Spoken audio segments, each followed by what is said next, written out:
A fight between two hockey teams had caused serious injuries. Inside they saw blood on the ice. An injured player said, "It's a classic stick duel, somebody hit me right in the mouth." She was startled when she saw his injured nose. The man asked, "Oh geez, is it bad?" Mikami, trying not to worry him, said, "No, I've seen worse." He said, "A little fuzzy." Emma added, "'Cause your nose got knocked completely sideways." The man tensed up immediately. Mikami quickly told Emma to check on the others.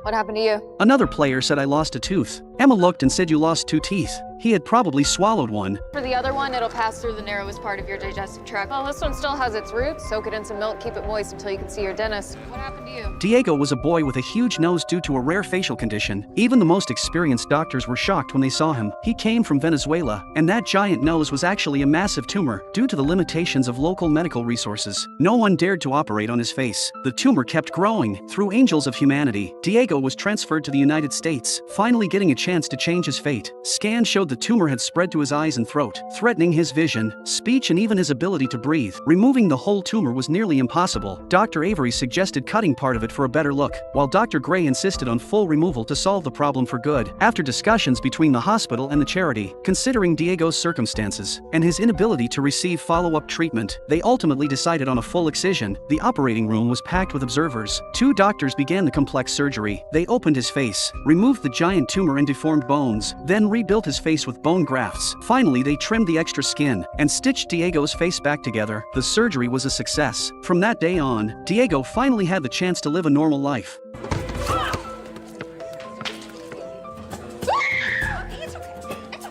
Just a moment ago, the doctor finished anesthetizing the girl's ear and then prepared to treat the wound. Unexpectedly, 2 boys started playing rugby in the emergency room. Even though April asked them to stop, the boys still threw the rugby out again. Now the situation became quite serious. As a paramedic turned around, he happened to hit the rugby, and the scene at the beginning occurred. The girl's ear was instantly sliced off. April was stunned. Oh, God. Quickly asking a colleague to bring gauze. Unexpectedly, as the doctor turned around, he stepped right on the fallen ear. The girl couldn't bear it any longer and screamed in shock on the spot.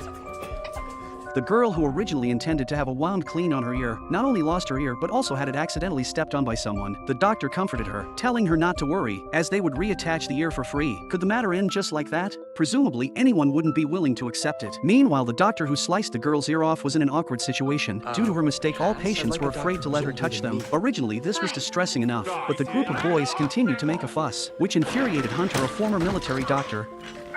Damn it! Just stay down there for a second. Okay, yes, sir. Oh, I like a man with authority. Me too. Girlfriend fell off the cliff accidentally. The boyfriend desperately begged the firefighters to rescue her, but the paramedics who were in the middle of the rescue almost burst into laughter. Just moments ago, the man called 911 saying his girlfriend, Chrissy, had fallen off the cliff. The firefighter captain arrived at the edge of the cliff and took a look. Chrissy lay motionless on the ground. Judging from the height of the cliff, her chances of survival were slim. The captain ordered his team to go down and bring her up first, but just then the cop also arrived at the scene. They said they had received a report. A witness saw the man push the woman off the cliff. Upon hearing this, the firefighters immediately tensed up. The cop quickly restrained the man and questioned him about what had happened. The man said that he and Chrissy had not been getting along well recently. Today he planned to break up with her, but Chrissy lost her balance and fell off the cliff. Carlos did not believe the man's words, but when Carlos asked the man to provide a photo of Chrissy, he said she doesn't like to have her picture taken. While Carlos found the man's answer strange, the firefighters had already reached Chrissy. No matter how much they called out to her, Chrissy showed no response. The firefighters had no choice but to turn Chrissy over, but when they saw her face, they were stunned. Right, talk to me. She lied when she went over, you think? She was never alive. She's still, Cap. What do you want us to do?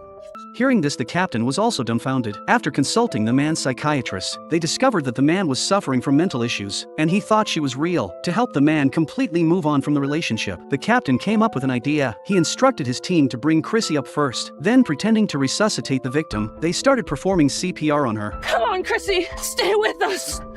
God, please let her be okay.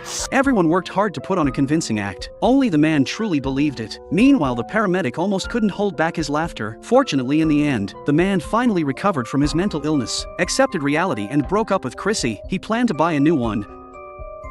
A 1-year-old baby kept crying, but the doctor found nothing abnormal. The moment he picked up the baby, a faint smell immediately startled him. Alex asked his assistant to secretly test the baby's blood, without letting the father know. He suspected that the father might have done something terrible to the baby. The blood test results came out soon. When Alex saw the report, his worst fear came true. Crazy, isn't it? Stay here.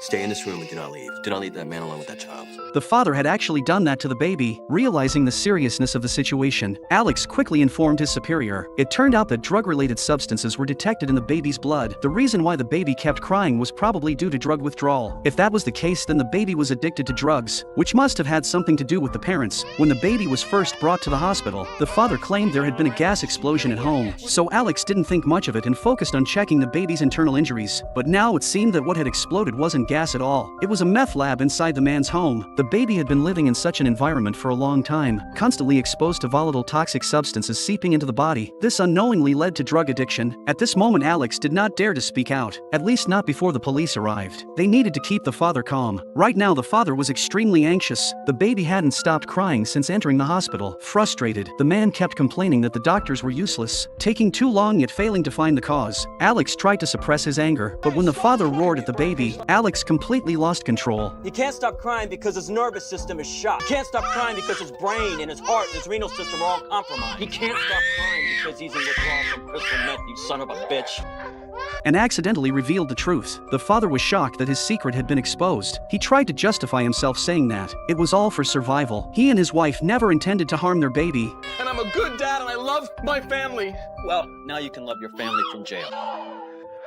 In a sudden outburst, the father knocked Alex unconscious, grabbed the baby, and ran out of the ward. But what the father never expected was that his reckless action would ultimately lead to the baby's death. The unemployed couple had been struggling to make a living, so they cooked meth at home. They never realized that the smoke from heating the drugs clung to the walls and floors. As the baby crawled around, he touched these contaminated surfaces, then put his hands into his mouth. This led to passive drug addiction. That was why the baby was fine at home, but cried uncontrollably whenever he was taken outside. So far, the doctors had found no trace of the man. While his wife was being treated, Dr. Shepard suddenly heard a sound. Just behind a door, he found the man sobbing uncontrollably because the baby was no longer breathing. Shortly after the wife woke up, the story had come to an end, and her life had completely fallen apart. Her husband was arrested. She would soon be jailed too, but the worst part was, her baby was gone.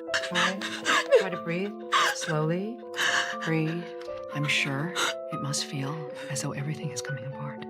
You can get through this. This father must have gone crazy to seek justice for his daughter. He actually drove a tank to bomb the hospital. Just moments ago, the tank parked in the museum was suddenly activated by someone. This scene frightened the staff. The tank crashed through the fence, then drove onto the road. Subsequently, the tank went rampage on the streets, encountering cars blocking its way. It directly rolled over them, crushing the cars into pieces. This action attracted the pursuit of police cars, but it couldn't make the driver stop, so the cops filled the tank's path with police cars, intending to use them as a roadblock to intercept the tank. Although they knew the chances of success were slim, they had no other choice, hoping that the cars could jam the tank's tracks. However, unexpectedly, as the tank was about to collide with them, the driver suddenly changed direction, crashing through the adjacent wall to bypass them. Clearly, the driver had a specific target in mind. Meanwhile, the rescue team was preparing to go to a VA hospital. It turned out that the driver had been a tank gunner, and his daughter had served twice in Afghanistan, but she recently retired due to pneumonia. She intended to seek treatment at the VA hospital. However, the hospital turned her away. This eventually led to the daughter's mental breakdown and suicide, so the father held a grudge, planning to level that hospital with the tank to seek justice for his daughter. At this moment, the rescue team was evacuating the hospital's patients, but with too many people, they couldn't keep up with time, and the tank had already appeared at the hospital intersection, approaching menacingly. Seeing this, the captain tried to reason with the man, but the man remained resolute. Not even his wife's persuasion on the phone could sway him. Unable to communicate, the captain had no choice. He led the team to form a human wall in front and told the man that they wouldn't back down. The men and women standing with me aren't moving. How would Sophia feel about you taking down all these heroes? Heroes just like her. How's that gonna honor her memory? Do not make your daughter's life a footnote to something stupid you do here today in her name.